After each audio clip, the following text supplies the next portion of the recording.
Bonjour et bienvenue sur Europe Hebdo, votre revue de presse européenne hebdomadaire.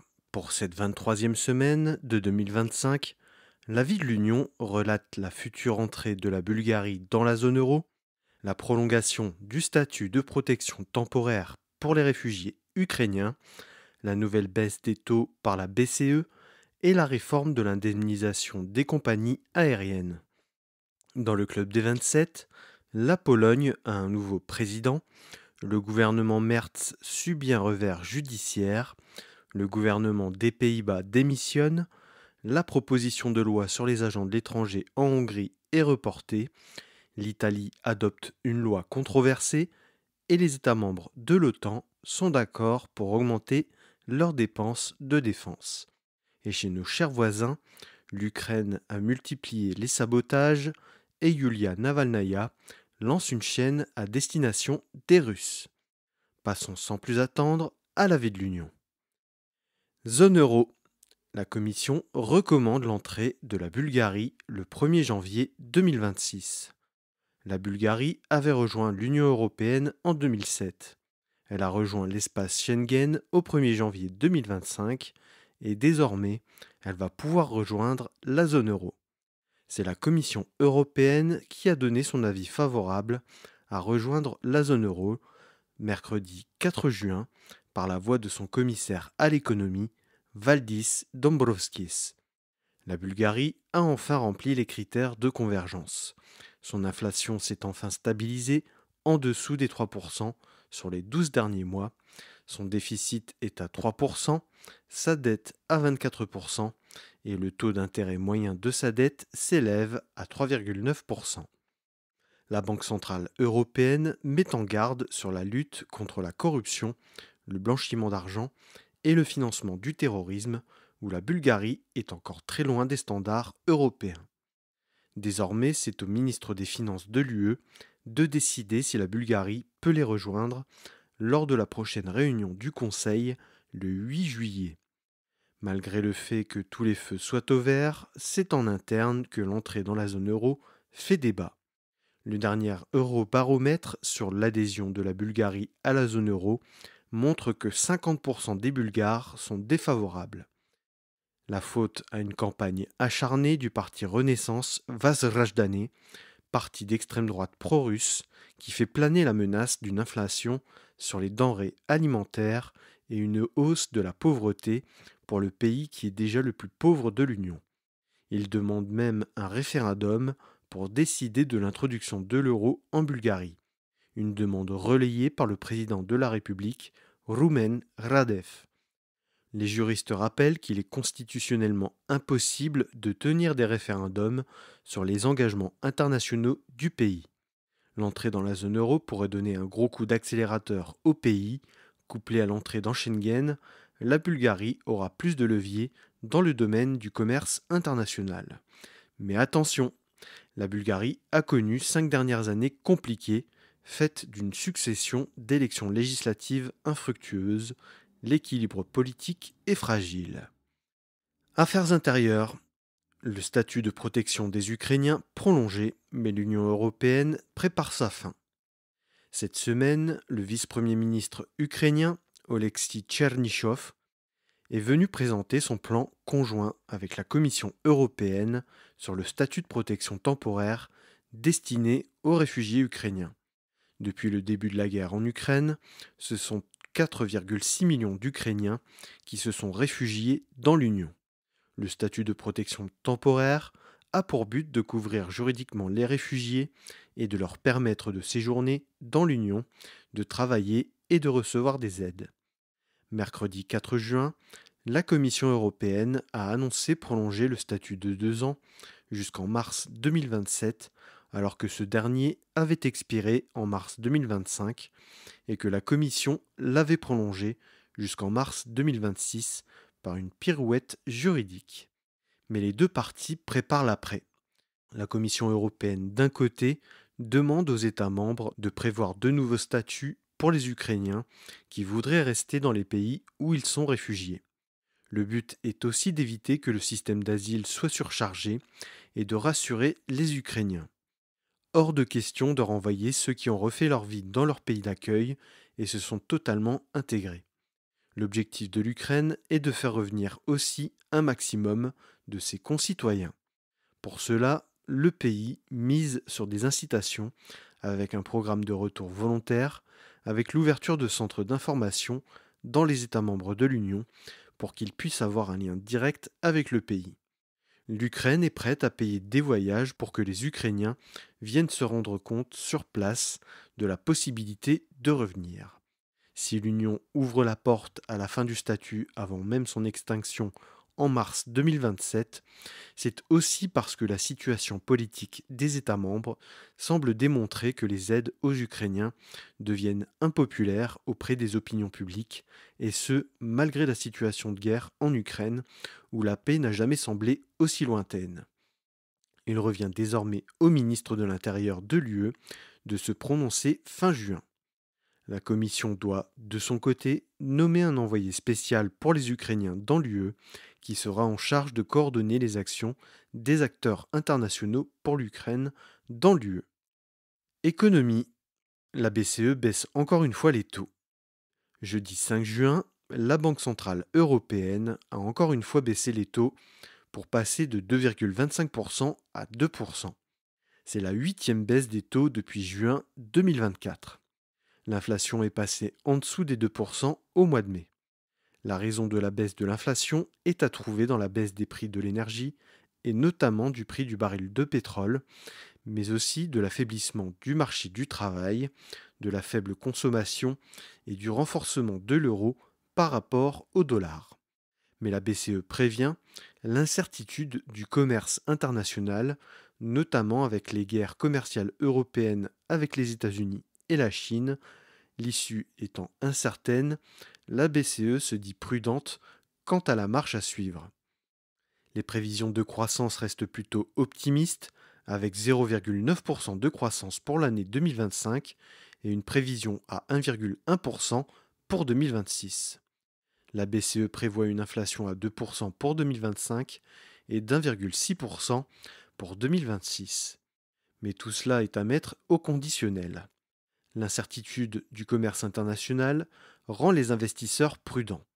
Mais la BCE indique aussi que les investissements massifs des États membres dans la défense et dans les infrastructures pourraient aussi compenser les incertitudes internationales. Des baisses de taux pourraient encore être possibles dans les prochains mois, mais la BCE évoque une pause après plusieurs baisses successives ces derniers mois. Consommation. Les 27 se mettent d'accord sur les nouvelles règles d'indemnisation des compagnies aériennes. Jeudi 5 juin, les ministres des Transports de l'UE se sont mis d'accord sur la réforme des règles encadrant les droits des passagers aériens et des devoirs des compagnies aériennes. La proposition de la présidence polonaise a rassemblé une courte majorité. D'après le Conseil, le nouveau texte ouvre 30 nouveaux droits pour les passagers qui vont de l'achat du billet à l'arrivée à la destination. Par exemple, les États membres se sont mis d'accord sur le renforcement des droits des personnes en situation de handicap. Mais ce qui fait le plus polémique, c'est la grille des indemnisations. Alors que l'Union européenne souhaite imposer l'obligation aux compagnies aériennes d'informer les passagers de leurs droits et de leur donner droit automatiquement à l'indemnisation, c'est l'augmentation du délai de retard qui fait polémique. Alors qu'actuellement, l'indemnisation va de 250 à 600 euros pour un retard supérieur à 3 heures, la réforme offre deux cas de figure. Le premier, pour les vols inférieurs à 3500 km, un retard supérieur à 4 heures donnera droit à 300 euros d'indemnisation. Pour les vols supérieurs à 3500 km, il faudra plus de 6 heures de retard pour une indemnisation de 500 euros. Pour le Bureau européen des unions de consommateurs, le nouveau régime d'indemnisation est défavorable aux voyageurs puisqu'il faudra des retards plus élevés pour des indemnisations moindres. Mais la colère est aussi du côté des compagnies aériennes. Le lobby de l'aérien Airlines for Europe critique l'automatisation de l'indemnisation et souhaite des tolérances de retard plus élevées. En moyenne, les retards des compagnies aériennes s'élèvent entre 2 et 4 heures. Il souhaite un plafond de retard de 5 heures. Maintenant, le texte doit être transmis au Parlement européen, qui aura 4 mois pour l'accepter, l'amender ou le rejeter. La bataille fera certainement rage pour faire valoir les intérêts des uns et des autres au Parlement européen. Passons désormais au Club des 27. Pologne, Karol Nawrocki, nouveau président de la République. Dimanche 1er juin, c'était jour de scrutin. Comme je vous l'ai expliqué la semaine dernière, l'ambiance tendue des derniers jours de campagne laissait présager un score extrêmement serré.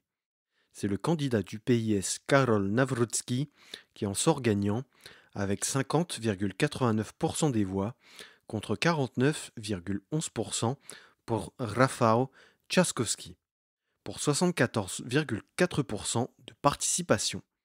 Comme en 2020, Trzaskowski échoue de peu à remporter la présidence. Une deuxième défaite qui devrait le faire renoncer à se présenter une nouvelle fois. Les deux candidats n'ont que 370 000 voix d'écart pour 21 millions d'électeurs. 700 000 Polonais de l'étranger se sont rendus aux urnes avec un bon de participation. 200 000 électeurs qui n'avaient pas voté au premier tour se sont rendus au deuxième. C'est peut-être cette mobilisation qui a fait la différence, puisque les Polonais de l'étranger sont traditionnellement plus conservateurs. Ce qui a fait perdre Trzaskowski, c'est aussi son discours, semble-t-il. Perçu comme étant moins dynamique, il n'a pas su donner de l'espoir à la jeunesse avec des propositions concrètes. Les jeunes se sont plus déportés sur le candidat libertarien Sławomir Mentzen et ils se sont donc logiquement tournés vers Nawrocki.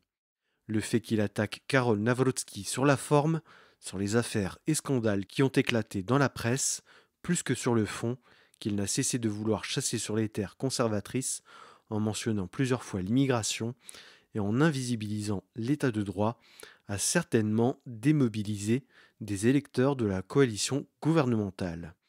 1 million d'électeurs de la coalition portée au pouvoir en 2023 n'ont pas soutenu Trzaskowski. Le PIS avait fait de cette élection un référendum sur l'action du gouvernement Tusk. Désormais, le PIS se sent revigoré et souhaite passer à la prochaine étape, faire tomber le gouvernement Tusk. Les partenaires de la coalition Tusk l'avaient averti de mieux équilibrer la campagne. Suite à la défaite de Trzaskowski, la gauche, Pologne 2050, et le Parti des paysans polonais demandent à renégocier le contrat de gouvernement. Le président ayant un droit de veto, il pourra bloquer toutes les promesses de Tusk faites en 2023. La libéralisation de l'avortement, la réforme du parquet, la réforme des médias, une législation qui garantit les droits LGBTQIA+. La coalition gouvernementale ne disposant pas des 3/5 des sièges de la Diète, le veto du président ne peut être contourné, ce qui laisse présager que le gouvernement actuel soit coincé dans les réformes et pourrait éventuellement être bloqué sur le budget. Si le gouvernement ne parvient pas à faire adopter le budget 2026 en fin d'année, Karol Nawrocki pourra dissoudre la Diète et convoquer de nouvelles élections, ce qui est le scénario le plus probable. Mais il faudra au PIS le vote de 13 députés de la coalition gouvernementale pour y arriver. Au lendemain de la défaite, Donald Tusk annonce qu'il va demander le vote de confiance de la Diète le 11 juin. Un moyen pour lui de réaffirmer la légitimité de son gouvernement et de tenter de réunifier et de mobiliser la coalition. Donald Tusk se dit prêt à coopérer avec Nawrocki et attend simplement la même chose du président. Le gouvernement garde la main sur la politique internationale, ce qui laisse des marges de manœuvre à Donald Tusk sur les dossiers internationaux et européens. Allemagne, revers judiciaire pour le gouvernement sur les mesures d'urgence contre l'immigration. C'était l'une des mesures phares de ce nouveau gouvernement, le refoulement automatique des demandeurs d'asile. Mais lundi 2 juin, le tribunal administratif de Berlin a retoqué le renvoi à la frontière de 3 Somaliens. Elle justifie cette décision en déclarant que les demandeurs d'asile doivent être placés en centre pour procéder aux vérifications d'usage, d'abord pour identifier le pays d'entrée et pour vérifier si une demande d'asile n'a pas déjà été effectuée dans un autre État membre de l'UE. Aussi, l'invocation de l'urgence ne se justifie pas, d'après le tribunal, alors que le gouvernement se repose justement sur l'article 72 du traité sur le fonctionnement de l'Union européenne, qui permet de suspendre Schengen en cas de menace à l'ordre public qui n'est pas caractérisée ici, d'après le tribunal. Même si le gouvernement dit qu'il veut protéger les personnes les plus vulnérables, un des trois Somaliens était mineur et a quand même été refoulé. D'après le ministère de l'Intérieur, 2850 migrants ont été refoulés depuis le 8 mai. Mais ces chiffres pourraient bien être aussi le fruit du renforcement des contrôles et du nombre de policiers mobilisés. La décision du tribunal n'est pas susceptible de recours et pourrait bien ouvrir la voie à d'autres recours qui pourraient affaiblir la politique du gouvernement Merz sur l'immigration. Les syndicats de police alertent déjà sur la charge de travail et sur le fait que ce n'est pas tenable dans la durée. Pour éviter une déconvenue politique, le SPD, aussi membre de la coalition, cherche à porter le sujet au niveau européen pour réformer le droit de l'asile et des migrations, étant donné que la politique actuelle du gouvernement a de fortes chances de se voir sanctionnée par la Cour de justice de l'Union européenne. Pays-Bas. Geert Wilders provoque la chute du gouvernement. Mardi 3 juin, Geert Wilders annonce qu'il claque la porte du gouvernement avec son parti, le Parti de la Liberté, le PVV. La raison, il reproche au Premier ministre Dick Schoof et à ses alliés dans la coalition de n'avoir fait aucun effort pour adopter son plan sur l'immigration qu'il avait qualifié lui-même de plan le plus strict en Europe. Ce plan prévoyait la fermeture des frontières pour les demandeurs d'asile, le renforcement des contrôles aux frontières, l'expulsion des criminels disposant de la double nationalité, l'arrêt de la construction des centres d'asile et même la fermeture de certains d'entre eux et la fin du regroupement familial.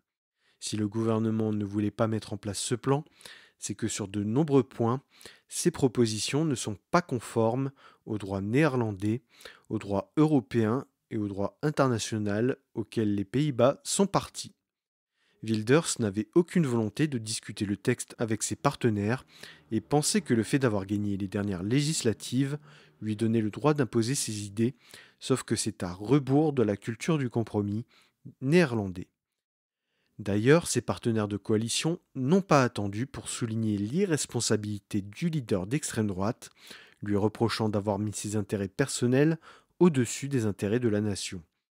Aussi, les observateurs néerlandais indiquent que provoquer la chute du gouvernement permettait de masquer le bilan de la ministre de l'Intérieur, Marjolein Faber, une de ses proches.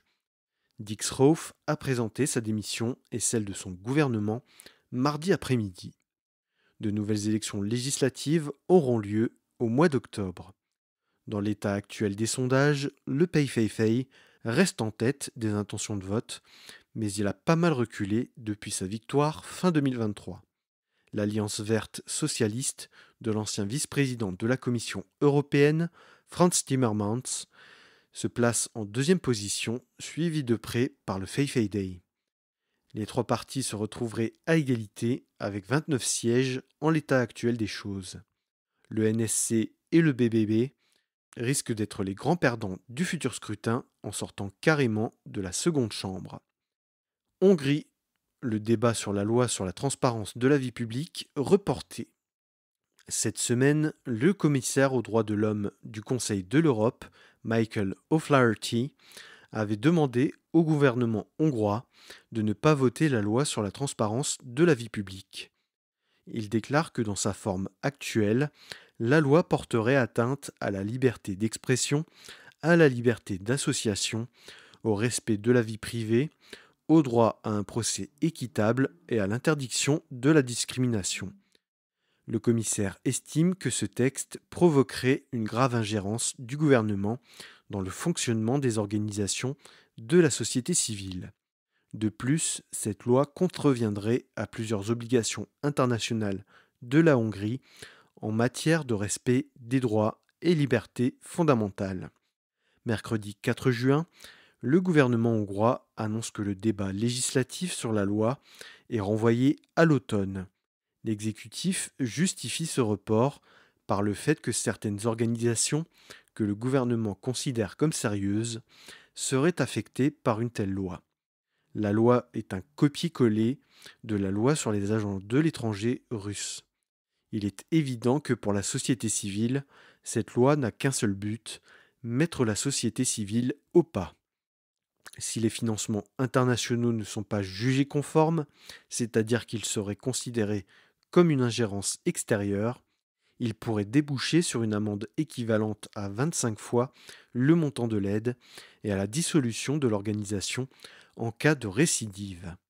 Ces dernières semaines, la Hongrie a été secouée par plusieurs manifestations concernant cette loi, poussant certainement le gouvernement à repousser la proposition de loi. Mais d'après le principal rival de Viktor Orban, Peter Mayer, c'est une tactique pour occuper le terrain en amont des législatives qui auront lieu au mois d'avril 2026. Alors que les sujets se multiplient, comme l'état du système de santé, la corruption, le pouvoir d'achat ou encore la difficulté à se loger, Viktor Orban ferait le pari du seul contre tous pour attirer les électeurs à lui. Mais Donald Trump a pris ses distances avec lui, et malgré la création du groupe Patriots for Europe au Parlement européen, il a du mal à peser sur la politique européenne. Et cette semaine, l'avocate générale de la Cour de justice de l'Union européenne a sévèrement épinglé la loi dite de lutte contre la propagande LGBT auprès des mineurs. L'avis de l'avocate générale est équivalent à celui du procureur dans les systèmes nationaux. Elle estime que la loi contrevient à plusieurs articles de la Charte des droits fondamentaux, comme la non-discrimination fondée sur l'orientation sexuelle, le respect de la vie privée et la liberté d'expression. La Cour de justice doit se prononcer sur cette loi à l'automne et il y a de fortes chances que la Hongrie soit condamnée à retirer la loi et à payer une lourde amende. La condamnation pourrait même ouvrir la voie au déclenchement de l'article 7 TUE. Italie, adoption de la controversée loi sécurité. Mercredi 4 juin, le Sénat italien a adopté la loi sécurité, une loi qui prévoit un renforcement de la protection juridique et de l'aide financière des policiers et des carabinieri impliqués dans des affaires de violence, un renforcement des peines pour les révoltes en prison ou en centre pour migrants, même passives comme les sit-ins ou les grèves de la faim, et l'incarcération obligatoire des femmes enceintes ou mères d'enfants en bas âge coupables de délits. De nombreuses manifestations ont eu lieu ces derniers mois pour dénoncer cette loi. Beaucoup voient en cette loi une manière de faire taire les voix dissidentes. Les blocages de routes dans le cadre des manifestations est une très grande atteinte au droit de manifester, surtout que la peine peut aller jusqu'à 2 ans de prison. 14 nouveaux délits et circonstances aggravantes sont créés. L'Union européenne et les Nations unies ont critiqué plusieurs fois le projet de loi, considérant qu'il portait atteinte aux droits fondamentaux et que la dérive sécuritaire était incompatible avec les standards internationaux. Il y a donc de fortes chances que la Commission européenne lance une enquête sur la conformité de la loi avec le droit européen et qu'elle saisisse la CJUE pour trancher. Autant les États membres proches d'un accord sur la hausse des dépenses de défense. Jeudi 5 juin, le secrétaire d'État américain à la Défense, Pete Hegseth, a annoncé que les États membres de l'OTAN étaient proches d'un accord sur la hausse des dépenses de défense. Fini le seuil historique des 2% du PIB de dépenses de défense. Les États se sont accordés sur les 5% qu'avait demandé Donald Trump, avec, il est vrai, des critères plus souples pour parvenir aux 5%. Désormais, il faudra que les États membres dépensent 3,5% de leur PIB pour des dépenses militaires pures et 1,5% pour des dépenses connexes comme des dépenses dans la cybersécurité, les investissements dans les infrastructures pouvant servir au transport d'armement et d'équipements militaires, comme l'entretien des aérodromes militaires ou des voies ferrées, ou encore la formation des soldats. L'objectif de 2% était déjà un objectif très élevé pour certains pays, un tiers des États membres n'ayant toujours pas atteint ce niveau de dépenses à l'heure où j'enregistre ce podcast. Reste aux États membres à discuter du délai pour atteindre les 5%. Les États baltes, qui sont déjà bien au-dessus des 2%, militent pour un objectif à 5 ans, c'est-à-dire pour 2030. Mais la majorité des États membres souhaiterait un délai de 10 ans. Une hausse des dépenses qui va certainement se heurter aussi au contexte budgétaire de certains pays, un tiers des États membres de l'Union européenne étant menacés par une procédure de déficit excessif. Mark Rutte, le secrétaire général de l'OTAN, propose 3 options. Soit augmenter les impôts, soit augmenter la dette, ou alors procéder à une réduction des dépenses. Cette dernière option signifiera certainement un affaiblissement encore plus poussé des services publics, qui est aussi une des raisons de l'augmentation du vote d'extrême droite en Europe. Beaucoup prédisent déjà l'insuffisance du programme SAFE et des exemptions des dépenses militaires dans le calcul du déficit. Les États-Unis exigent un plan prévisionnel des États membres avec un calendrier et des objectifs concrets et précis. La question de l'échéance à laquelle devra être accompli le seuil des 5% doit encore être discutée. Mais l'accord devra être finalement signé lors du sommet de l'OTAN les 24 et 25 juin à La Haye.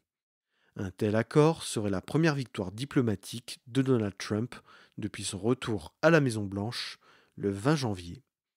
Passons enfin à la rubrique Nos chers voisins.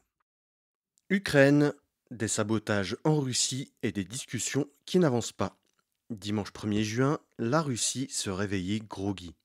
À travers tout le pays, les aérodromes militaires ont subi des attaques de sabotage par des drones kamikazes. Une opération préparée depuis 1 an et demi par le SBU, les services secrets ukrainiens. 41 avions ont été mis hors service, ce qui représente un tiers de la flotte qui bombarde régulièrement l'Ukraine avec ses missiles de croisière. Le SBU estime les dégâts à près de 7 milliards de dollars. La cible la plus éloignée a été l'aérodrome de Belaya, dans la région d'Irkoutsk, en Sibérie, à plus de 4300 km de l'Ukraine. Les drones étaient cachés dans des préfabriqués transportés par des camions à proximité des aérodromes. Même si les drones ont fait beaucoup de dégâts, il n'y a eu aucune victime, si ce n'est l'amour-propre de l'armée russe. La nuit précédente, 2 ponts ont été sabotés à Koursk et Bryansk, provoquant des accidents de train qui ont fait 7 morts et 113 blessés. L'attaque est intervenue la veille des négociations à Istanbul. Négociations qui n'ont duré qu'1 heure et où les 2 pays ont convenu simplement, encore une fois, d'échanges de prisonniers entre 18 et 25 ans, mais aussi les blessés et les soldats gravement malades, ou encore les corps de soldats tombés au combat. L'Ukraine a fourni une liste d'enfants déportés qu'elle souhaite voir revenir, une liste balayée d'un revers de main par le négociateur russe Vladimir Medinsky, qui déclare que ce sont des histoires pour faire pleurer les mères européennes. Sur le cessez-le-feu, la Russie en propose un partiel de 2-3 jours sur certaines parties du front. Mais elle pose encore comme condition, pour un cessez-le-feu total de 30 jours, le retrait des troupes ukrainiennes des régions non conquises totalement par la Russie. Une condition inacceptable pour l'Ukraine. Rien ne change. La Russie veut que l'Ukraine capitule purement et simplement et demande que l'Europe et les États-Unis ne cessent de soutenir l'Ukraine. La Russie demande une démilitarisation de l'Ukraine et qu'elle procède à de nouvelles élections, ce qui démontre que la Russie veut poursuivre sa conquête jusqu'au bout, toutes ces demandes étant inacceptables pour l'Ukraine, l'Europe et les États-Unis. L'Ukraine appelle la Russie à poursuivre le cycle de négociations fin juin. Mardi 3 juin, au lendemain de la courte rencontre à Istanbul, le pont du Kertch a été frappé à l'aube par un drone sous-marin ukrainien, l'un des symboles de l'annexion de la Crimée par la Russie. Difficile d'apprécier les dégâts, mais l'accès au pont a été interdit entre 6 heures du matin et jusqu'à la fin de l'après-midi. Sur cette fin de semaine, la Russie a intensifié ses frappes sur les villes ukrainiennes, même celles proches de la Pologne, comme Lutsk. La Russie continue de grignoter du terrain au prix de nombreux virus et de mercenaires étrangers. Un grignotage permis aussi par la fatigue accumulée par les Ukrainiens au front, la faute à une mobilisation difficile des Ukrainiens et une gestion compliquée des soldats par l'armée sur le terrain. L'armée russe a réussi à conquérir une poche du côté de Soumy, au nord-est de Kiev, d'une surface de 450 km². Russie, Yulia Navalnaya lance une chaîne sur le bouquet satellite de RSF. L'épouse de feu Alexei Navalny souhaite rendre hommage à son mari en lançant la chaîne Futur de la Russie, mercredi 4 juin, sur le bouquet satellite Svoboda, lancé par Reporters sans frontières, qui diffuse des chaînes pour élargir la liberté de la presse en Russie. Un bouquet satellite accessible à 10% de la population russe. D'après les données de RSF, 4,5 millions de foyers russes ont accès au bouquet et environ 800 000 dans les territoires occupés en Ukraine. Cette chaîne aura pour but de diffuser du contenu produit par des journalistes russes en exil, avec des sujets sur la lutte anticorruption, des programmes de promotion de la liberté d'expression et des talk-shows. RSF tente de faire revenir par la petite porte des journalistes poussés à l'exil et dont les journaux, les radios ou les chaînes de télévision ont été supprimés du paysage audiovisuel russe. Le jour du lancement de la chaîne correspond à la date de l'anniversaire d'Alexei Navalny, qui aurait eu 49 ans cette année. Aussi, Yulia Navalnaya a annoncé la création d'un prix Alexei Navalny. Le premier prix a été remis à Zaodno, qui veut dire ensemble, une plateforme d'aide aux personnes persécutées en Russie, leur permettant de transférer en toute sécurité de l'argent directement sur leur carte. C'est un système qui permet de sécuriser les frais d'avocat, le paiement d'amendes ou simplement de transférer de l'argent à sa famille. RSF permet aussi aux sites d'information d'avoir des sites miroirs avec des noms de domaines différents pour éviter le blocage des VPN. Ce sont simplement des clones qui permettent d'avoir accès à la même information que le site de base. Par exemple, le site de Medusa, basé depuis plusieurs années à Riga, a 12 000 sites miroirs, ce qui rend la censure totale impossible. Voilà, c'est ainsi que s'achève la 23e semaine européenne de 2025. Merci pour votre écoute. Si vous avez apprécié cet épisode, abonnez-vous sur votre plateforme préférée, que ce soit Spotify, Deezer, Apple Podcast, Amazon Music, YouTube ou YouTube Music, et n'oubliez pas d'y laisser votre avis, que ce soit en nombre d'étoiles ou en like. Pour ne rien rater des publications du podcast, suivez Europe Hebdo sur Facebook, Instagram et LinkedIn, et n'hésitez pas à liker, commenter et partager les publications pour en augmenter la visibilité. Si vous avez une remarque, une question ou une suggestion à faire pour le podcast, n'hésitez pas à vous inviter dans mes messages privés, je me ferai un plaisir de vous répondre. Et si vous voulez dévorer le nouvel épisode du podcast dès sa sortie, abonnez-vous pour recevoir la newsletter du podcast. Le lien est à retrouver en description de cet épisode. Je vous donne rendez-vous lundi prochain, 17h30, sur Europe Hebdo.